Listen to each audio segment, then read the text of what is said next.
एक बार क्या होता है, घुड़सवार होता है, घुड़सवार मतलब घोड़ा चलाने वाला, वो अपने घोड़े को लेके घूमने के लिए निकलता है।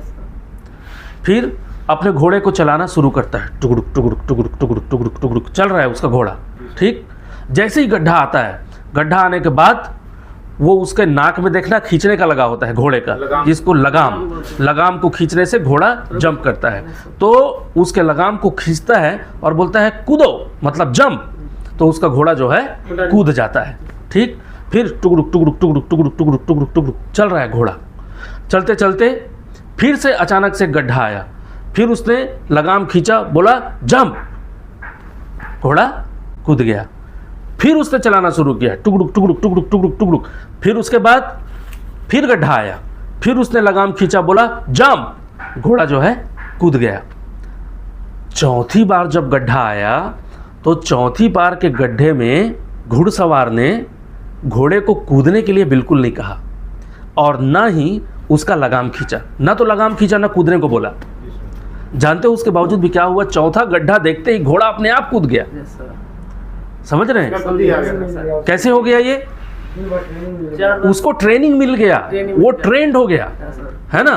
घोड़े को 3 बार बताया गया कि भाई गड्ढा जैसे ही आएगा जंप जंप जंप, वो उस चीज को दिमाग में ले लिया, है ना। उसका बुद्धि जो उसी चीज में लग गया। हाँ, उसका बुद्धि उसी में लग गया। तो अब चौथा गड्ढा देखते ही घोड़े ने ऑटोमेटिकली जंप लगा दी, बोलना भी नहीं पड़ा। तो हमको उसी ढंग से तैयार होना पड़ेगा, हमको अपने आप को उसी ढंग से प्रिपेयर करना पड़ेगा। अब अभी आप बताइए, जो स्टोरी में बताया उसमें घोड़ा आदमी को चला रहा था कि आदमी घोड़े को चला रहा था? सर ये तो घोड़े ने आदमी को चला दिया। घोड़े ने आदमी को चला दिया। एक बार जोर से ताली बजाइए। सही बोला, घोड़े ने आदमी को चलाया। ठीक, अब इसमें आदमी की जरूरत पड़ी क्या? नहीं पड़ी। देखिए कितना इंटरेस्टिंग है, जब साइट पे हम लोग काम करते हैं सेफ्टी वाला आता है और सेफ्टी वाला आके समझाता है कि भाई ये करो और ये मत करो। बोलता है कि नहीं बोलता है? हाँ, बेल्ट पहनो और टोपी लगाओ, हेलमेट लगाओ, जैकेट लगाओ, ये सब कुछ बोलता है कि नहीं बोलता है? तो उसके बोलने पे हम लोग करते हैं। मतलब अभी हम लोग ट्रेंड घोड़ा नहीं है। अगर हम लोग ट्रेंड घोड़े हो जाएं तो सेफ्टी वाला, अरे यार वो आए कि मत आए, हमको क्या मतलब यार, हमारा काम है बेल्ट लगाना, हमारा काम है हुक लगाना, हमारा काम है हेलमेट लगाना, हमारा काम है जूता टाइट रखना, पीपीस पहनना। घोड़ा अपने आप सीख जाएगा कि नहीं? आपको वही घोड़ा बनना है।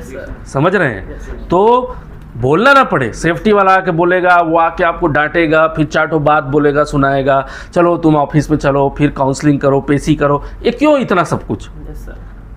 एक घोड़ा सीख गया यार बिना बोले कूदना। हम तो आदमी है, घोड़े के अंदर बुद्धि नहीं समझते हम लोग, लेकिन हमारे अंदर तो बुद्धि है। ठीक है ना। तो ऐसा ट्रेंड होना है। क्लियर है आप लोगों को? समझ में आ गया सब कुछ? चलिए, धन्यवाद। चलिए, गुड मॉर्निंग, नमस्कार भाई लोग। तबियत पानी चंगा सबका? घर परिवार कुशल मंगल? कोई दिक्कत नहीं ना? चलिए, हम लोग डेली यहाँ पे ट्रेनिंग के लिए आते हैं, है ना। तो कुछ न कुछ नया टॉपिक, कुछ न कुछ नया विषय हम लोगों का ट्रेनिंग का रहता है। आज का हमारा ट्रेनिंग का टॉपिक है ओडीसी मटेरियल। ओडीसी मटेरियल मतलब ओवर डायमेंशन कंसाइनमेंट। और ये होता क्या है एक्चुअली, ये पहले जानना पड़ेगा। तो कभी भी कोई भी व्हीकल, मतलब गाड़ी, चाहे वो ट्रैक्टर हो, चाहे वो ट्रेलर हो, चाहे वो ट्रक हो, कोई भी चीज़ हो, उसकी लंबाई चौड़ाई से अधिक अगर उसमें हम कोई मटेरियल भर दें या उसमें लोड कर दें, उसको हम लोग बोलेंगे ओवर डायमेंशनल कंसाइनमेंट। ठीक, मतलब आकृति से ज़्यादा, आकृति या उसकी क्षमता से अधिक। तो जैसे मान लीजिए हमारे सामने कोई ट्रेलर है, ट्रेलर की टोटल जो लंबाई है मान लीजिए वो 12 मीटर है, उसकी जो चौड़ाई है मान लीजिए 3.5 मीटर है। ठीक, अब हमने बोला लंबाई 12 मीटर और चौड़ाई 3.5 मीटर। अब अगर उसमें हमने कोई ऐसा मटेरियल डाल दिया जिसकी लंबाई 12 मीटर से ज़्यादा है, मान लो वो 15 मीटर है, साथ में कुछ ऐसा मटेरियल डाल दिया जिसकी चौड़ाई जो है वो 6 मीटर है, जबकि चौड़ाई कितनी है ट्रेलर की? 3.5 मीटर, और हमने मटेरियल कितने का लोड किया? 6.5 मीटर का या 6 मीटर का। तो उसको हम लोग बोलेंगे ओवर डायमेंशनल कंसाइनमेंट। ठीक, ऊंचाई को भी देख लीजिए, ट्रेलर की जो टोटल ऊंचाई है जमीन से लेकर के उसका पूरा जो कैबिन का ऊपर का वाला हाइट जो है, कैबिन के ऊपर जो रूफ बना होता है ना, उस हाइट को ले लीजिए आप। तो मान लीजिए वो 4 मीटर है, लेकिन हमने जो मटेरियल भरा हुआ है वो मान लीजिए 5 मीटर 6 मीटर का है, तो वो ट्रेलर से ऊपर चला गया कि नहीं चला गया? तो वो भी हमारा ओवर डायमेंशनल कंसाइनमेंट होगा। ठीक है, तो सबसे पहले यही चीज़ को आप ध्यान में रखिएगा कि कोई भी व्हीकल जिसकी लंबाई चौड़ाई ऊंचाई से अधिक अगर कोई मटेरियल अगर हम लोग भर देते हैं तो वो हमारा हो जाता है ओवर डायमेंशनल कंसाइनमेंट। अब इसमें खतरा क्या है और हमको इसमें सावधानी क्या बरतना पड़ेगा, तो खतरा गिनते जाइएगा। सबसे पहला खतरा, जब मटेरियल की लंबाई और चौड़ाई अधिक होगी तो मटेरियल जो है ट्रेलर से लंबा निकला हुआ है, पीछे से कोई व्हीकल आएगा तो उसमें ठुक सकता है कि नहीं? जब गाड़ी हमारी चल रही है, चौड़ाई उसका अधिक है, मटेरियल का ट्रेलर से भी बाहर निकला हुआ है, तो इधर से या इधर से कोई आदमी आ रहा है वो उसमें टकरा सकता है कि नहीं? गाड़ी को जब मोड़ेंगे, टर्न करेंगे, तो बहुत जगह पे इसके फोल्डिंग लगा हुआ है, बहुत जगह पे कुछ मटेरियल रखा हुआ है। कार पार्किंग देखेंगे आप, साइड के बगल में, रोड के बगल में गाड़ियां खड़ी हुई है, आदमी लोग खड़े हुए हैं बातचीत करते हुए, तो गाड़ी को मोड़ने के टाइम पे उसमें टकरा सकता है कि नहीं? टकरा सकता है, बिल्कुल टकरा सकता है। अगर ऊंचाई अधिक हुआ तो मटेरियल हमारा जा रहा है, ट्रेलर हमारा जा रहा है, ऊपर से हो सकता है कि कोई पावर लाइन गुजरा हो, high tension power line, overhead, सिर के ऊपर वाला, उसमें जाके टकरा सकता है कि नहीं? तो करंट आएगा तो उस मटेरियल की वजह से पूरा गाड़ी में जो आदमी बैठा है उसको भी करंट लगेगा, झटका आएगा, बहुत कुछ हो सकता है ना? मतलब खतरे से खाली नहीं है। तो इसमें हमको सावधानी रखने की ज़रूरत है कि नहीं है? बहुत सावधानी रखने की ज़रूरत है। इसलिए हमको इसके लिए सबसे पहले क्या करना होता है, देखिए गवर्नमेंट का तो नियम ये कहता है कि कभी भी कंपनी से बाहर अगर ओवर डायमेंशनल कंसाइनमेंट हम भेज रहे हैं, कोई मटेरियल अगर हम कंपनी से बाहर भेज रहे हैं या कहीं से कंपनी के अंदर आ रहा है, तो उसके लिए जो टाइम निर्धारित किया गया है, समय निर्धारित किया गया है, वो रात को 10:30 बजे से सुबह 5:30 बजे तक निर्धारित किया गया है। इसके पीछे कारण क्या है? क्योंकि सड़क जो है हमारा बहुत हद तक खाली रहता है, सुनसान रहता है। ठीक, तो इसलिए ये रात का समय चुना गया है। दूसरा, कभी भी कंसाइनमेंट को भेजने से पहले उस सड़क का रिव्यू किया जाता है। जहाँ पे भी हमारा सामान जा रहा है उस सामान का रिव्यू किया जाता है, सड़क का रिव्यू किया जाता है। रिव्यू कैसे करते हैं कि जैसे मान लीजिए अगले महीना जुलाई की 1 तारीख को अगर कोई मटेरियल हमको इस प्लांट से किसी दूसरी जगह भेजना है, जो मान लो यहाँ से 100 किलोमीटर दूर है, तो उसके हफ्ता 15 दिन पहले ही उस सड़क का रिव्यू किया जाएगा। एक टीम जाएगी, वो टीम जाके उस सड़क को पूरा रिव्यू करेगा कि कहाँ पे गड्ढा है, कहाँ पे टर्निंग है, मोड़ है, कहाँ पे ब्रिज आता है, कहाँ पे पेड़ पौधे की झाड़ियाँ लटकी हुई है, कहाँ पे छोटा मोटा घर या झोपड़ी है जो उसके संपर्क में आ सकता है। ठीक है ना? और कहाँ पे उतार हो, कहाँ पे चढ़ाव है, कहाँ पे ओवरहेड पावर लाइन है। ठीक है ना? जिससे कि उसमें हमारा मटेरियल जाके टकरा सकता है। तो ये सब चीज़ पहले रिव्यू किया जाता है, उसके बाद ही किसी मटेरियल को भेजना है। मटेरियल को भेजने का भी तरीका होता है। जो व्हीकल जा रहा है मटेरियल को लेके, जो गाड़ी मटेरियल को लेके जा रही है, उसके सामने सामने एक और गाड़ी जाती है जिसमें एक आदमी बैठा रहता है जो लाल कलर और हरे कलर का झंडा लेके बैठा रहता है। ठीक है ना? सामने से कोई व्हीकल आ रहा है जो तेज़ी से आ रहा है या फिर कम स्पीड में भी आ रहा है, तो वो उसको झंडा दिखा के, लाल झंडा दिखा के बताता है कि भाई आगे मत बढ़ो, खतरा वाला गाड़ी हमारे पीछे आ रहा है। ठीक है ना? साथ ही साथ जब वो झंडा दिखाएगा तो जो हमारा मटेरियल लेके जाने वाला व्हीकल है उसको भी एक संकेत मिल जाता है कि भाई सावधान हो जाओ। ठीक है ना? और आगे वाले को भी सावधान कर देता है कि मटेरियल जो है हमारा आ रहा है, तो सामने वाला आदमी भी सावधान और हमारा गाड़ी भी सावधान हो जाता है। क्लियर है कि नहीं है? Yes sir. तो इतनी जानकारी रखने के लिए पहले एक रिव्यू किया जाता है ताकि आगे चल के कोई एक्सीडेंट, कोई दुर्घटना ना हो, खतरा मत हो। ठीक, अब रह गई बात प्लांट के अंदर में। अभी हम लोग देखिए क्या कर रहे हैं, प्लांट के अंदर में ओवर डायमेंशनल मटेरियल लेके आते जाते हैं। ठीक, तो प्लांट के अंदर में हमको क्या देखना होगा? अभी हम लोग प्लांट के अंदर में जो मटेरियल लेके जा रहे हैं, अब ये तो प्लांट के अंदर में है, इसमें तो रात को 10:30 बजे से सुबह 5:30 बजे तक मटेरियल लेके जाना है, ऐसा कोई नियम है ही नहीं। भाई जब मटेरियल की ज़रूरत पड़ रही है तब हमको मटेरियल को लाना पड़ रहा है कि नहीं पड़ रहा है? तो उस कंडीशन में प्लांट के अंदर अपने को क्या सेफ्टी रखनी होगी? तो सबसे पहली बात, रोड क्लियरेंस लेना पड़ेगा, रोड ब्लॉकेज लेना पड़ेगा। अब ये रोड क्लियरेंस क्या है, रोड ब्लॉकेज क्या है, ये रहने के लिए दोनों एक ही चीज़ है। जैसे मान लीजिए अभी हम लोग जिस जगह पे बैठे हुए हैं ये सेफ्टी पार्क है, ठीक? सेफ्टी पार्क से अगर हमको चिमनी नंबर 1 तक कोई मटेरियल लेके जाना है तो उसके लिए क्या करना पड़ेगा? चिमनी के पास के रास्ते को पूरा ब्लॉक करना पड़ेगा और इधर सेफ्टी पार्क के पीछे का जो जगह है उसको पूरा ब्लॉक करना पड़ेगा। ब्लॉक कर देंगे, अब बीच के रास्ते पे कोई गाड़ी का आवाजाही नहीं रहेगा। जो चिमनी के पास हमने ब्लॉक किया वहां पे एक आदमी को खड़ा किया जाएगा। वो आदमी क्या करेगा? उधर जो भी आदमी आ रहा है या मटेरियल आ रहा है या व्हीकल आ रहा है उसको रोकने का काम करेगा। क्लियर है? दूसरा, सेफ्टी पार्क के पीछे एक आदमी को रखना पड़ेगा जहां पे इधर हमने ब्लॉक किया हुआ है। इधर से कोई व्हीकल आएगा, कोई मटेरियल आएगा, उसको कौन रोकेगा? वही आदमी रोकेगा ना। तो इसलिए उस रास्ते को ब्लॉक करके, बैरिकेशन करके वहां पे एक आदमी को खड़ा करना पड़ेगा।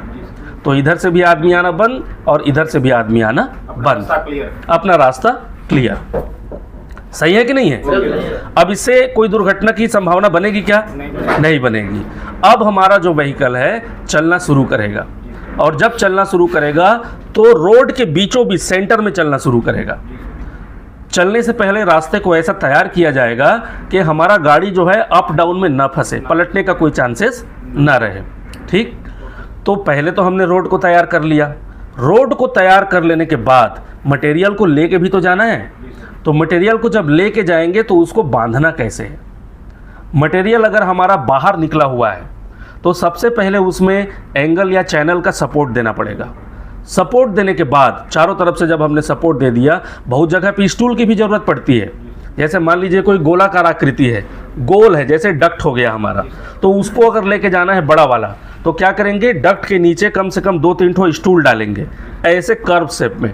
ऐसा वाला जो शेप होता है ना, ऐसे शेप में स्टूल डालेंगे। उस स्टूल के ऊपर हमारा जो मटेरियल है वो रेस्ट हो गया है। अब हमने चैनल और एंगल की वेल्डिंग करके उसको सपोर्ट दे दिया। इतने में भी काम खत्म नहीं हुआ। इसके बाद हमको उसको चैन से टाइट करना पड़ेगा। चैन सीलिंग आता है ना हमारे पास, तो चैन से पहले उसको टाइट करना पड़ेगा, पूरा खींच के टाइट करना पड़ेगा। रैचेट बेल्ट है हमारे पास तो रैचेट बेल्ट से भी उसको टाइट करना पड़ेगा, लेकिन रैचेट बेल्ट तभी यूज़ करेंगे जब हमारे पास चैन नहीं रहेगा। तो चैन से हमने पूरा मटेरियल को बांध दिया, रैचेट बेल्ट से हमने उसको पूरी तरह से बांध दिया। ठीक है ना? हमको इंश्योर कर लेना है कि हमारा मटेरियल हिल थोड़ी रहा है। जहाँ कहीं पे भी हिल रहा है उस जगह को हमको सपोर्ट जरूर देना है। क्लियर है ना? उसके बाद हमारे व्हीकल को चलना शुरू करना है। जब गाड़ी चलना शुरू करेगा, एक फ्लैगमैन गाड़ी के सामने रहेगा और दूसरा फ्लैगमैन गाड़ी के पीछे रहेगा। दोनों के पास लाल और हरे कलर का झंडा रहेगा, रेड एंड ग्रीन। ठीक है ना? तो ये हमारा होना चाहिए व्यवस्था सुरक्षा का जब हम लोग ओवर डायमेंशनल कंसाइनमेंट को लेकर कहीं पे जा रहे हैं। ठीक? ये तो हो गया हमारा फिजिकल जो हमको करना है। इसके अलावा हमको क्या करना पड़ेगा? डॉक्यूमेंट बनाना पड़ेगा। डॉक्यूमेंट में सबसे पहले परमिट बनाना पड़ेगा। परमिट के बाद रिस्क असेसमेंट उसका करना पड़ेगा। उसमें पूरा डिटेल लिखना पड़ेगा, कितने का मटेरियल है, कौन सी गाड़ी से लेके जा रहे हैं, बांधने का क्या व्यवस्था है, सपोर्ट का क्या व्यवस्था है। ठीक है? उसके बाद एक पेपर में उसका डायग्राम बनाया जाता है। ठीक है ना? उसका स्केच किया जाता है कि ये हमारा ट्रेलर है, इतने का हमारा मटेरियल है, इसका इतना वजन है, इतनी लंबाई है, इतनी चौड़ाई है, इस रास्ते से होके गुजरने वाला है। ठीक? और जब उस रास्ते से गुजरना होता है मटेरियल को तो हमको एक अल्टरनेट रास्ता भी तैयार करना पड़ता है। जैसे मान लीजिए अभी हम लोग सेफ्टी पार्क के पास बैठे हैं और उधर चिमनी 1 हमने ब्लॉक कौन सी जगह को किया है? चिमनी 1 से लेकर के सेफ्टी पार्क तक को। अभी जो हमने उदाहरण दिया उसमें इसी जगह को हमने ब्लॉक किया है ना। तो चिमनी 1 से अगर किसी को सेफ्टी पार्क आना है तो फिर कैसे आएगा? तो उसके लिए एक अल्टरनेट रास्ता तैयार करना पड़ेगा, दूसरा रास्ता। तो जैसे चिमनी 4 के पीछे देखे होंगे आपने एक रास्ता है, उस रास्ते को ऐसा डेवलप करना पड़ेगा, ऐसा बनाना पड़ेगा कि कार, मोटर, व्हीकल, आदमी, जो भी चीज़ इस रास्ते से आते जाता है वो गाड़ियाँ उधर से भी आ सके और उधर से सेफ्टी पार्क के पीछे से फिर ऐसे निकल जाएगी। तो रास्ता तैयार हो गया कि नहीं? तो अल्टरनेट रास्ता पहले तैयार करना पड़ेगा, ठीक है ना। डॉक्यूमेंट पार्ट वाले में मैं बता रहा हूँ कि जो हमने स्केच तैयार किया कि इतने का मटेरियल है, इतना टन का है, इतना लेंथ है, इतना विड्थ है, इतना हाइट है, उसमें रोड ब्लॉकेज को भी दिखाया जाता है कि यहाँ से यहाँ तक का रास्ता हमने ब्लॉक कर रखा हुआ है। उसको सर्कुलेट किया जाएगा पूरे प्लांट में। हम लोग मेल के थ्रू भी उसको दे सकते हैं, ईमेल कर सकते हैं सबको, व्हाट्सएप में भी सबको हम लोग मैसेज दे सकते हैं, ठीक है ना। अब इसमें इम्पॉर्टेंट पार्ट है कि रोड ब्लॉकेज का साइनेज बोर्ड लगाना। जहाँ से भी आपने रोड को ब्लॉक किया है उधर साइनेज बोर्ड लगाना है, ठीक है ना, बैनर लगाना है कि भाई इस रास्ते को बंद किया गया है, इधर से जाना मना है। इतना कर सकते हैं कि नहीं? हम लोग कर सकते हैं। तो जब ऐसा हम लोग कर देंगे तो हमारा ओवर डायमेंशनल मटेरियल जो है, कंसाइनमेंट जो है, आसानी से उस रास्ते से गुजर जाएगा, किसी को बिना कुछ प्रॉब्लम हुए। लेकिन अल्टरनेट जो रास्ता है उसका जुगाड़ अपने को सबसे पहले करना पड़ेगा, ठीक। आप लोग बताइए इसमें और क्या कर सकते हैं हम लोग? सर जैसे आप मटेरियल लेके जाएंगे, ये व्यवस्था कर लिया है, सबसे पहले आपने बोला भी हमको रास्ता तैयार करना है, ठीक। सबसे पहले यही काम होना चाहिए कि मेन जो रास्ता है उसको तैयार किया जाए। गुड। उसके बाद ही फिर हम अपना मटेरियल लेके चल सकते हैं। सही है, सही है। तो जो आने जाने के लिए जो आना है उसको दिक्कत ना आए इसलिए पहले वो तैयार करना पड़ेगा। वो तैयार करना पड़ेगा, तभी आदमी लोग बात को मानेंगे भी, नहीं तो फिर आदमी बैरिकेशन के अंदर से घुस के चला जाएगा। क्लियर है ना? बस यही चीज़ है आज की ट्रेनिंग में हम लोगों का, ओवर डायमेंशनल कंसाइनमेंट मतलब मटेरियल। तो ये काम तो आप लोग करते रहते हैं, मैकेनिकल वाले तो खास करके बहुत सारा मटेरियल लेके आते जाते रहते हैं, तो इसका खास ध्यान आप लोगों को रखना है, ठीक है ना। गाड़ी कभी भी बैक कर रहा है तो उस टाइम पे हॉर्न बराबर बजना चाहिए। हमारा जो व्हीकल है, गाड़ी है, उसके दोनों साइड पे साइड मिरर लगा होना चाहिए। तो अगर कुछ प्रॉब्लम आएगा तो ड्राइवर कैसे देखेगा? पलट के तो देख नहीं सकता, तो क्या करेगा? आईने से उसको बराबर दिखाई देता रहेगा कि आईने से भाई कोई मटेरियल आ रहा है पीछे से, या कोई आदमी आ रहा है, कोई व्हीकल आ रहा है, या हमारी गाड़ी कहीं टकराने वाली है, तो पता चलेगा ना। इसमें अगर कोई सवाल है तो आप पूछ सकते हैं। नहीं है? मतलब सबको समझ में आ गया होगा? सबको आगे करेंगे ऐसा प्रयास। ये प्रैक्टिस आप लोग करिएगा साइड पे, ठीक है। जितना अच्छा करेंगे यार, देखिए एक्सीडेंट को, दुर्घटना को हमको बचाना है, ठीक है ना। साइड पे हमारी रिस्पॉन्सिबिलिटी क्या है? सबसे पहले सर आपकी सेफ्टी। सेफ्टी, देखिए प्लांट में सेफ्टी फर्स्ट बोलते हैं, लेकिन काम के दौरान देखते हैं ना सेफ्टी लास्ट हो जाता है ना। हम लोग सेफ्टी फर्स्ट जरूर बोलते हैं, लेकिन जो काम करवाने वाले हैं वो इस तरह से काम कराएंगे कि सेफ्टी का आदमी का सुध बुध खो जाता है। तो आप लोग ऐसा मत करिएगा कभी भी। आपकी फैमिली है, आपका परिवार है, काम का क्या है मेरे दोस्त, ये काम जो है थोड़े दिन में ख़त्म हो जाएगा यार, है ना। क्या चलेगा? 6 महीना चलेगा आप लोगों का काम, फिर आप लोग 6 महीने बाद चले जाएंगे। किसी का पिछली बार एक्सीडेंट हुआ था इधर, हाँ, थोड़ी सी उनकी गलती से कितना बड़ा एक्सीडेंट हो गया था, कितना बड़ा, हाँ। तो वो जो आदमी उधर काम कर रहे थे 4 स्पेयर हो गए थे, हाँ, उसी टाइम मैं इधर ही था। सही है, हाँ। हमने अपने हाथ से उसको आदमी को निकाला, हाँ। तो अपनी थोड़ी सी गलती के लिए कितना बड़ा हादसा हो जाता है, और उस हादसे के बाद फिर हम लोग पछताते हैं।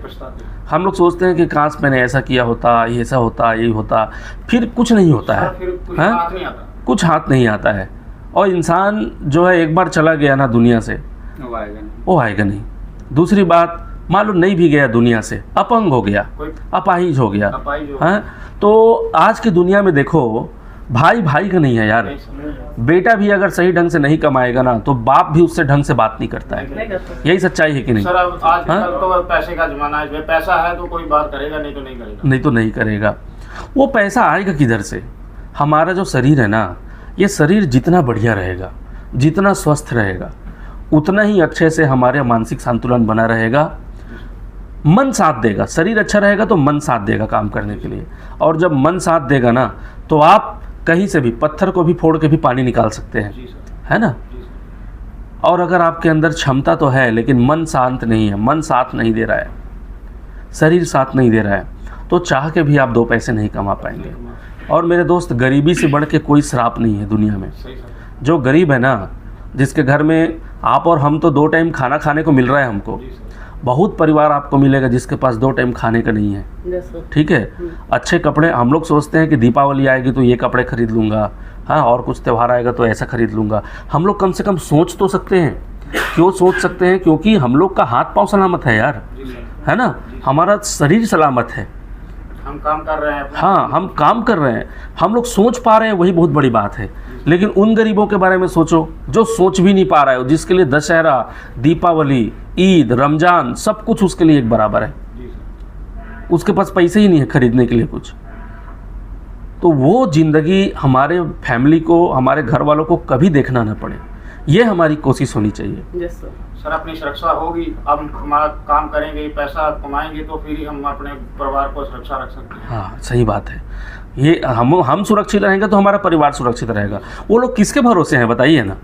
हमारे ही भरोसे हैं। Yes, sir. हाँ, हम ही लोग 2 पैसा कमा रहे हैं, वो घर में बच्चों का पालन कर रही है, घर में कोई बूढ़ी दादी माँ है, दादाजी हैं, मम्मी हैं, पापा हैं, और स्वयं का भी सबका खर्चा मेंटेन हो रहा है आप लोगों के थ्रू। सर बच्चों की पढ़ाई का भी खर्चा हो रहा है। ऐसे चलेगा जो हम काम करेंगे, सुरक्षा से काम करेंगे, हाँ। अपनी सुरक्षा रखेंगे तो फिर ही बच्चों की पढ़ाई, सबका काम खर्चा निपटाएगा, मेंटेन हो पाएगा, नहीं तो नहीं हो पाएगा। ठीक है भाई, तो यार देखो, आपको जो लोग काम करवा रहे हैं साइट पे, चाहे वो सुपरवाइजर हो, इंजीनियर हो, सबका काम है भाई, इसको जल्दी करो, इसको जल्दी करो, इसको जल्दी करो। कोई नहीं कहता कि इसको 2 दिन बाद करो, 3 दिन बाद करो। आपकी जिम्मेदारी है दोस्त।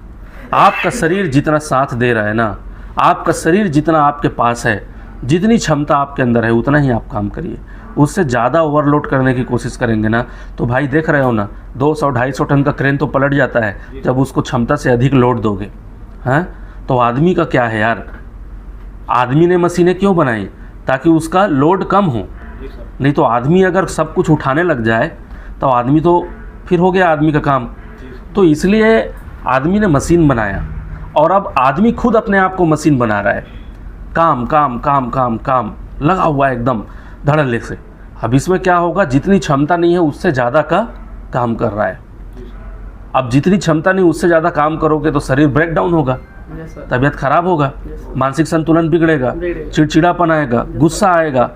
इधर का गुस्सा घर वालों को, फैमिली को फ़ोन में बात करते टाइम उतारोगे गुस्से तो में को प्रॉब्लम भी आ सकता है। हाँ, हमारी चोट भी लग सकती है, कुछ भी हो सकता है। हाँ, एकदम आप सही बोल रहे हैं। गुस्सा में क्या होता है, दिमाग तो ध्यान तो है नहीं काम में। अब ध्यान पलट जाता है। हाँ, जैसे काली काली में जो भी करते हैं हड़बड़ी में, है ना, हाँ, दिमाग का जो हम सब कर रहे हैं ना, सही कर रहे हैं, वो गलत हो जाता है। गलत हो जाता है।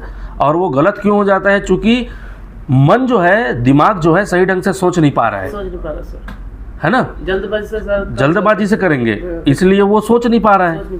किसी चीज को करने का एक निर्धारित समय है। अभी आप सुबह सोकर उठे, आपने ब्रश किया, नाश्ता किया, अभी मैं आपको बोलूंगा तुम जाओ ब्रश करके आओ तो कितना खराब लगेगा, क्योंकि वो टाइम ही नहीं है ब्रश करने का। तो ये सब चीज़ है, हर चीज़ को करने का एक टाइम होता है। तो मेरा आप लोगों को संदेश इतना ही है मेरे दोस्त, कि काम कुछ भी करें, इतना बढ़िया करें कि आप सुरक्षित रहें।